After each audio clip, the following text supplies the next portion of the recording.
उदाहरण आहे ज्याची परिमिती 48 मीटर आहे अशा चौरसाचे क्षेत्रफळ. आता अगदी सोपं आहे.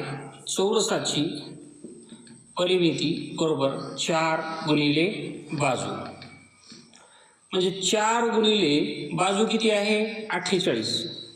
नाही, बाजू माहित नाही. बाजू बरोबर 48. मग अगोदर आपण बाजू काढून घेऊ. बाजू बरोबर 48 भागिले 4, 4 एक 4, 4 दुनी 8 बरोबर 12 मीटर. 12 आली बाजू. आता क्षेत्रफळ काय विचारले आपल्याला? क्षेत्रफळ बरोबर बाजूचा वर्ग म्हणजे बाजू गुणिले बाजू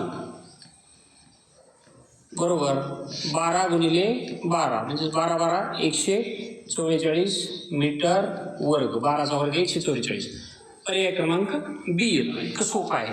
फक्त परिमिती दिली आहे त्याच्यावरून बाजू काढायचे सूत्र मांडून, आणि बाजू काढल्यानंतर त्यावरून बाजूपासून क्षेत्रफळ काढायचं 144 मीटर वर्ग.